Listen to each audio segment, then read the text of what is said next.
Everybody in YouTube world, this is Doug Bates, Better Results Personal Training, and the second part of the video, do you tune your instrument or train it? Again, tune your instrument or train it.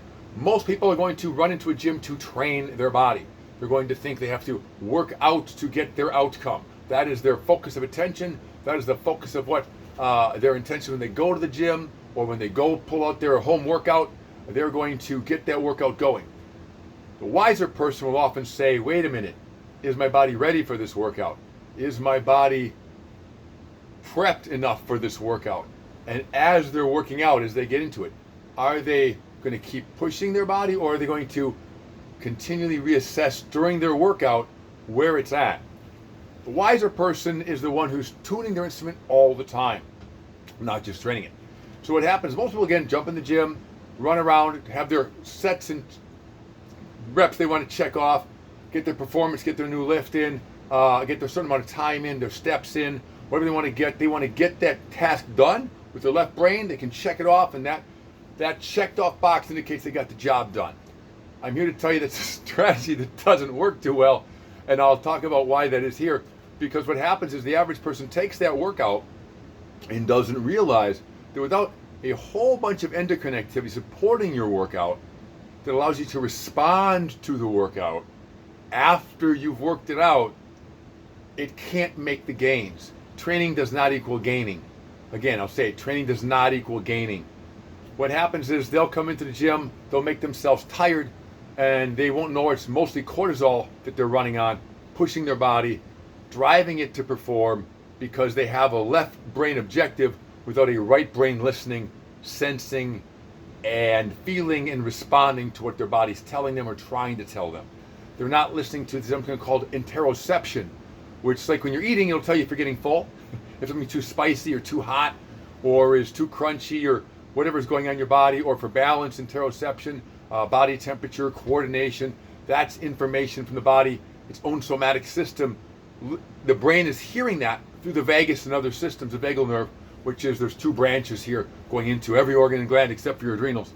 And as that information comes back into the brain from the 10th cranial nerve, called the wandering nerve, the cranial nerve, the vagus nerve, that cranial nerve, out of all 12 of them, that's the 10th one, that's the vagus nerve, will tell you information through interoception. It'll give you feedback, and it'll say, too heavy, too light, your shoulders aren't back, you're off balance, your pressure's on your foot, on the front part of your foot, it should be on the back part of your foot. Or you notice that you're driving hard off one leg and you're supposed to be doing a bilateral lift. Why does that one foot want to push harder in a bilateral lift? That's information that's telling you something. So the wise person is listening throughout their workout. Just like if you're intimate with a woman, or if you're a woman intimate with a man, you want to be able to sense what's going in your body. Same thing here. It's an intimate experience to work out with yourself. If you have a trainer, that trainer had better be attuned to you, and you'd better be able to be attuned to yourself, because if you don't have your skill to be attuned to you, a lot of trainers provide a secondary safety feature in that regard. They can watch you and say, I think you're missing this, I think you're missing that. That's what a great trainer is. The great trainer is not the one to tell you how many sets and reps to do. That's the crap. The great trainer is the one that helps you identify areas where you're not aware of what it is to be functioning well in your body, and they'll say, your head position's off, you're not breathing right, you're not taking a full breath there, you're not holding your abs tight, your shoulders are dislocated, your one shoulder's high, let's take a look if we can fix that. They might find that your hip is elevated, they might find that your knee is not firing on the IT band, and therefore you're having this kyphosis of the knee. It's actually not a kyphosis, then that's the downwards or something at the back, but it would mean that Q angle of the knee is caving in because there's no stability to the outside of the thigh, which indicates usually a bowel problem or a lumbar problem or something else. A great trainer is going to help do that for you. Your job as a person in YouTube land is to be your own best friend, your own best savior, if you will, your own best PI, personal investigator, and identify what you're doing and what's working for you, and then figure out what's not working and how to bring that part of the body into performance. That's what it is to tune your instrument versus just train the instrument. The athletes who go a long time, it could be, I can't even say his name sometimes, the tennis pro, Novak Djokovic, I think it's Djokovic, this is how I think he says it. That name is so complex to pronounce, and yet at the same time, That guy is probably really good at listening to his body, assessing where he's at. He wouldn't have made that many years. He happens to be vegan like myself.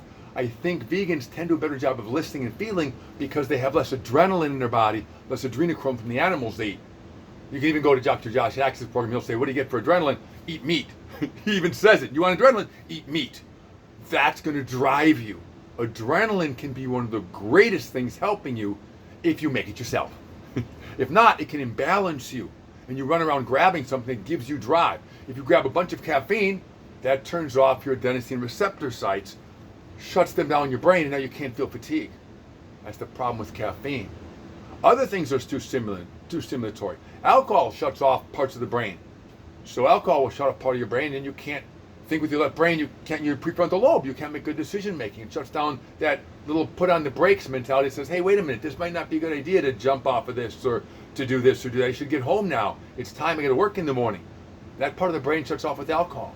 Imagine if your adrenaline is driving so hard because you've eaten an animal product or you've done this or done that, and people do, and I've done it.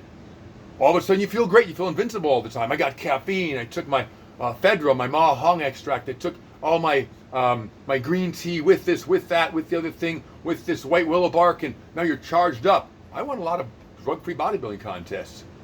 Drug-free, but a lot of herbs that were very strong that allowed me to train myself really hard, beat some people, but the cost to my bones and my connective tissue, the cost to my greater consciousness, the costs to my microbiome perhaps, and my immune system were not worth, in many cases, some of the stresses I put on my body. You end up with a compressed lumbar spine because you could go heavier on the squat, or you can go heavier on the bench, and I can hit, I can hit 400 now. Okay, I bench press because I get 385. Okay, I got 400. I'm only 200 pounds. This is awesome. What does that do to the shoulder girdle if I don't have the stability in my upper back? Will I dislocate that? I didn't have any tears, thankfully, but many people will just go heavier till they break. That's training your instrument, not tuning it, not listening to it. So when you get really good at this, you either become your own best listener and your own best friend and the person in your own corner looking after your health and your vitality for the long run, not just for that workout, but for 5 or 10 years in the future, even 100 years in the future. Like I look at it, I'm like, what's my plan for 100 years in the future? I gotta have a 100-year plan because I'm not gonna be dead at 120. Why would I plan for that? Why would I ever plan for an end date? Do you plan for, I'll hit 500 pounds of the bench press and then quit and never lift the weight again? No, you'd have another plan to say after you reach that goal, you get another goal. I don't intend to go into another body at that point. That's not my plan. I don't want to recycle. I do a good job in this body. My brain works. I want to go through a whole another reincarnation somewhere. I've got plans. So if you're like me, you want to make the best life you've got going now work for you. That's why I've got my Better Results personal training page, Ageless Fitness Institute page on Facebook, Ageless personal training page, agelesspersonaltraining.com. It's not up yet, but it'll be up soon. And Organic Vegan Trainer page, like organicvegantrainer.com, organicvegantrainer.com. But back into the conversation.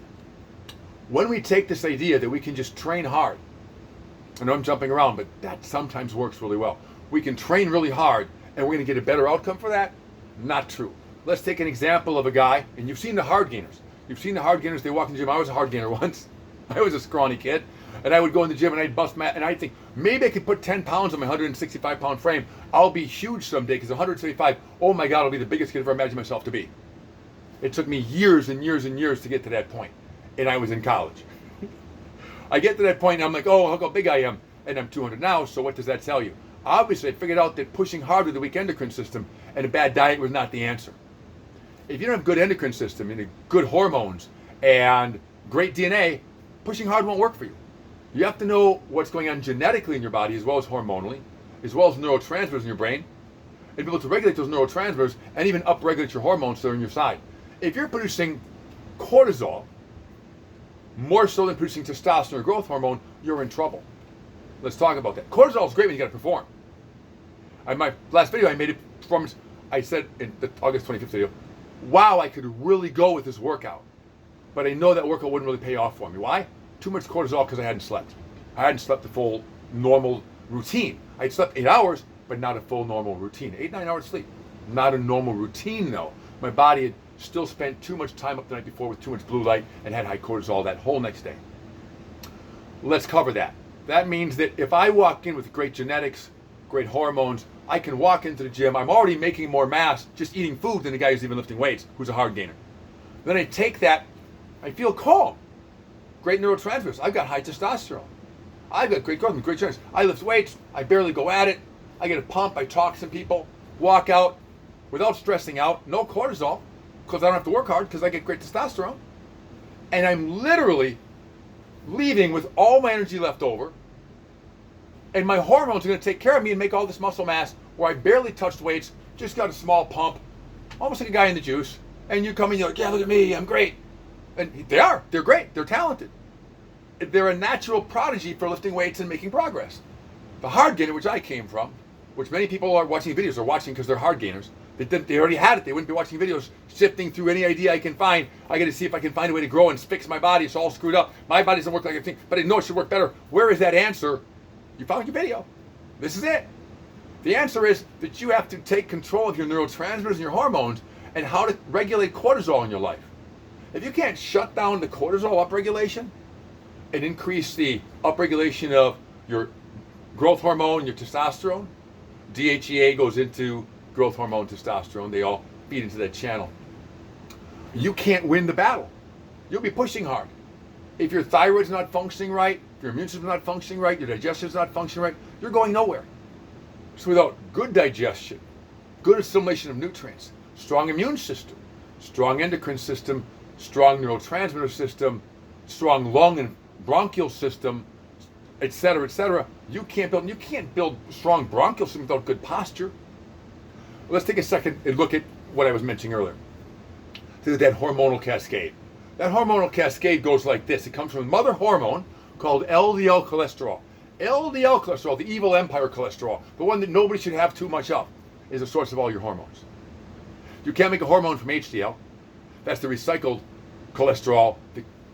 The body's recycling in the liver that comes back to the liver to recycle the cholesterol. About 50% of your cholesterol on average recycles, somewhere between 20 and 80%, depending on the person at the moment. It's 20 to 80% is recycled, but on average 50. So that cholesterol is always being recycled to make more hormones. Cholesterol is supporting the brain, supporting bile production and flow, supporting all the membranes in your tissues. You need a lot of good cholesterol, and you need LDL cholesterol. And guess where LDL cholesterol comes from? LDL cholesterol comes from omega-3 fats if you don't get it from your diet. Why do most people cheat? Weston A. Price Foundation. Let's go that route. Let's pretend Weston A. Price Foundation has all the answers. And they say you need to have animal cholesterol in order to be successful and have good hormones. In order to have an adequate cortisol, an adequate growth hormone, and adequate testosterone. Okay, I followed that protocol. I ate some meat, didn't work for me. I got organs and glands get older. I watched somebody following the Weston A. Price Foundation, and they get older and older and older, and thicker and thicker and thicker, and more like that. It didn't help them. They ended up breaking a lot of their systems because that meat is high in adrenochrome. Those animal products are high in acids. They're hard on organs and glands. Omega-3 fats are the raw material for the cholesterol manufacturing. Omega-3 fats. And then it makes the mother hormone called pregnenolone, which then branches off into everything else. Cortisol on one side and testosterone and DHEA on the other side. And of course the female sex hormones too. Estrogen, progesterone, etc. Pregnenolone is the mother hormone, not progesterone. Pregnenolone. So I'm saying it again in case you get confused when I say progesterone and pregnenolone and you think they're the same. They're not. Pregnenolone is the mother hormone. Progesterone is a female sex hormone along with estrogen, and there's 3 types of estrogen.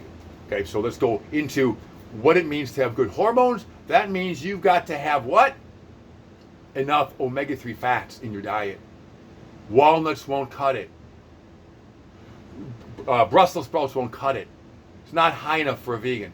You've got to dump omega-3 fats in your body at a high level all the time in a way that you can tolerate without having an allergic reaction if you want to bodybuild. If you want to bodybuild, you don't need much. You want to bodybuild, you've got to get high quality omega-3 fats all the time. I won't mention how I'm going to get, but I will tell you on the research because I worked with a neurologist on this, anti-aging neurologist, MS neurologist, that makes sense, but we give talks to hospitals and things for years, for decades. And it's now 15 years later, and I still follow my omega-3 protocol that we knew worked for saving people from disease, which is much higher than 3 to 5 grams of omega-3 fats recommended a day. 3 to 5 grams they recommended. The research is showing 23 grams and up for a hospital patient. I'm an athlete. You think I'm going to go with only 23 grams? I tried that. That worked pretty well. Then I went higher, 30 and 30 and up. my omega-3 status is so high, people don't want to, that sounds like a lot. Yeah, I make a lot of hormones. I'm an athlete. I want to be bright all the time. I want to make sure all my membranes in my cells are good. My brain is 2/3 fat. 2/3 of that fat is omega-3. It's a lot of omega-3 in the brain alone. Plus all the connective, all the membranes, all the bowel production and flow, and all the hormones I got to make. You think I'm going to cut back on omega-3 fats? No way. Not going to happen. So what happens, the average person has no clue about omega-3 fat status, no clue about how to manufacture hormone or the nutrition for it. Then they grab an animal product to compensate because they don't know. It's like a pill. They're grabbing the animal like it's a pill to eat. Let's grab that animal because it has all the cholesterol, it has all the B vitamins. I'll just take this liver from an animal and just grind it into a slurry and drink it down. I could take all the anti-agers. Oh, I drink in the doctors. They'll tell you. I won't mention their names right now. Don't need battles, spiritual battles. But they'll take their drink of their blended liver drink and just suck it down. I took liver pills. Perillo talked about it way back in the 90s. And I'm like, I'm having trouble. Take liver pills. I took liver pills. Well, it feels great. Feels great. Yeah. Now I'm taking liver pills to get the B vitamins and all these other nutrients I need that I should just be getting anyhow. And then the consequence of that is I have to farm an animal somewhere and get some product from that. I know I'm going to light some people up, but go ahead. If you're so successful as a drug-free athlete, as an animal eater, and you're not aging and you're turning 60, I turn 60 next year, and you want to look, send me your picture. Don't send me the argument. Send me your picture and say you're drug-free.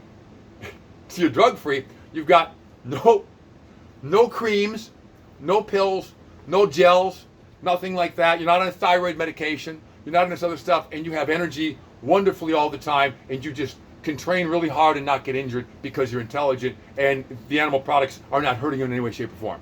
And you expect to live a really long time. Your conscience is really great. I'd like to see it. Then send me your picture, and then we should talk on the phone because I can probably learn from you. I want to know how you survived that. So you can actually call me. You don't need to leave a comment being mean. You can actually just call me. My number's available. Just call me and say, hey, Doug, I'm the guy. I'm the guy that's successful, almost 60 or over. I'm eating animal products, and I have none of these problems. I'm not aging. I got no nasolabial folds. I got no problem up here. I got no problem around this. I got no problem with all this other stuff because the facial glyphics are good and the abs are tight and everything's fine and I don't have any gas or bloating and everything. Oh, really? Okay, great. Call and talk to me because that's unlikely to happen. Even if you're eating grass-fed animals or you're on this, I mean, let's see what happens with that. So anyhow, back to the subject.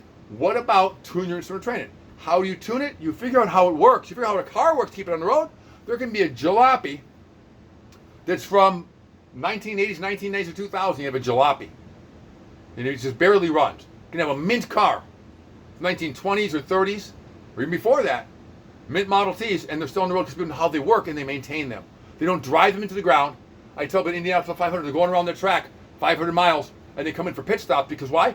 They want to maintain the instrument. If they can't maintain the car in the Indianapolis 500, where are they going? They're not going to grip the track. I got a guy who's an auto race. He's a motorcycle racer. He says they put tire warmers on the tires before they even start the race, so they have instant grip to the track. With their tire warmer, they don't start right and they don't go around the first turn right. They don't want to lose that race. They put their tire warmers on their car. Their tire is as if it's already hot.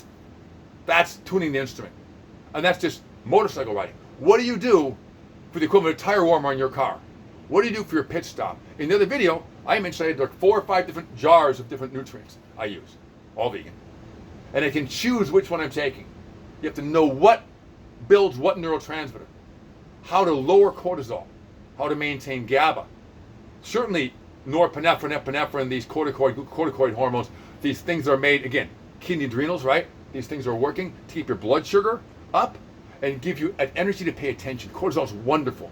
Too much cortisol will drop your testosterone or drop your estrogen, or make you, not say drop estrogen, should say cause estrogen to go up. It'll drop women's testosterone and cause estrogen to go really high, and they're estrogen dominant at that point, and they have high cortisol estrogen, and that's female disease coming their way. All that bloating, all that puffiness, all the missed menstrual cycles, all the mess coming in between. And again, it's not a mess, but it's a mess when the system's broken, right?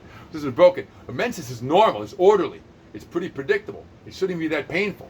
What happens is when things are broken, it becomes a mess and it becomes disorderly, painful, bloating, and uncomfortable. And that's the difference between anything else in the system. The systems are meant to be orderly and productive and get certain outcomes, be predictable. And if we break that orderly system, it doesn't work. So what I'm saying is you have to know how to manufacture your hormones, maintain your hormones. You have to know how to manufacture your well-being, your neurotransmitters, and know how to pace yourself that diaphragmatically with your bronchioles, that with your recovery system in your liver, kidneys, and adrenals, how to manage lactate properly, and how to manage the total volume of work, the total pace of working out. It's not about exercise and sets. There's no way a trainer can pick that for you. If I haven't taught a client, and I can't, it's their job to learn it, I have the client learn how to listen to their body and make decisions. And it's like a playground when they come in. I said, start playing with the stuff that's safe, and we'll level you up from a white belt to a yellow belt, et cetera, so you get to a black belt level. They have to take their time learning to safely move their body and assess their body to get to the next level. So eventually they're hanging upside down, literally by one leg if they want to, and I've had people do that, and twisting about and handling an incredibly gifted upside down hamstring kind of motion. Not kidding. While free flowing the rest of their body, like upside down Tai Chi. That's when you're getting to the black belt level stuff. But the average person can't even do a one arm pull down properly until they learn to engage and learn to feel their entire motion up and down the entire paraspinal and feed every aspect of their well-being and consciousness on that side of the body, and then do the other side. That takes time. That takes nuance. That takes gravitas, if you will. Gravitas, fancy word for like a form of heavy balls. Right? So keep in mind that the opportunities for learning are continual. I can talk on these subjects, which is why I jump around, to not let you think that you've got the answer because you watched one video.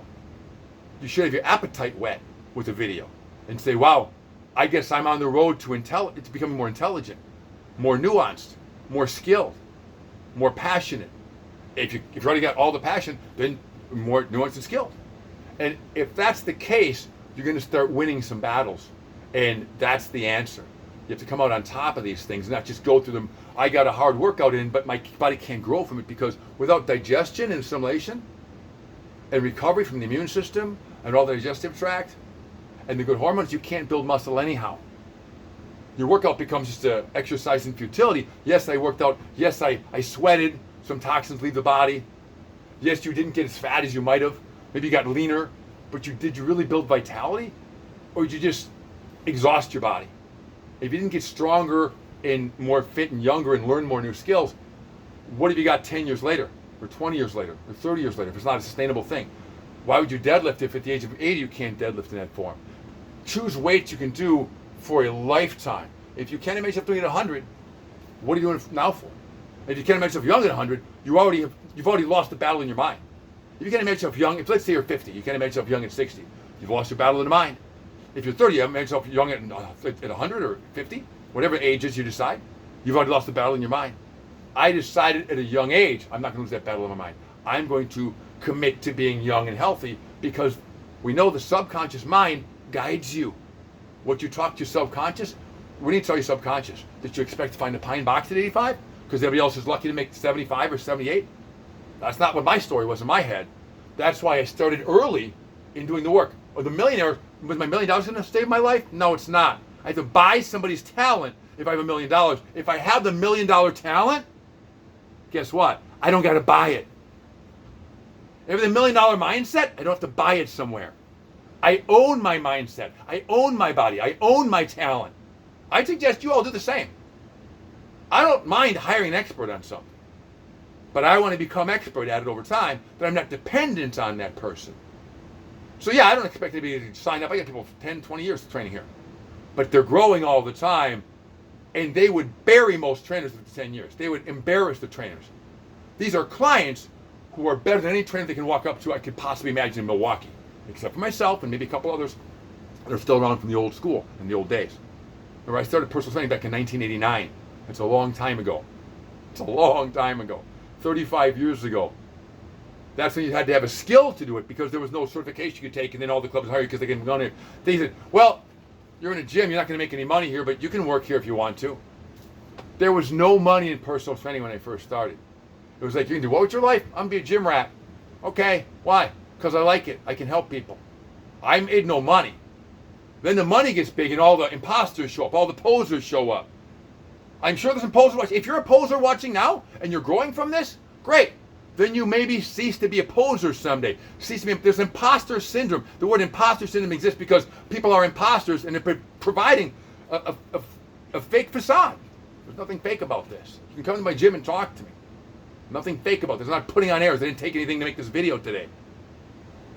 This is literally my personality in one form. I can calm down anytime I want. So it looks like confession day, but it's really back to the same video. Tune your body or train it. If you're training without tuning it, you're going to crash your car. It won't last. Use your house, you don't maintain it, your house falls apart. You're going to maintain the body. Training the body itself does not maintain it. If that was the case, everybody who worked out would never fall apart. Think about it. If training your body maintained it, no one would ever get old. Everybody would always be in great shape. And every time they work out, their biceps would grow. It doesn't happen. If the bicep program made your biceps grow, everybody going to the bicep program, everybody see bicep growth. But they don't. Some see injury. Some see delts grow. Some see frustration and quit. Some see their arms grow. And some see their forearms grow, but not their biceps.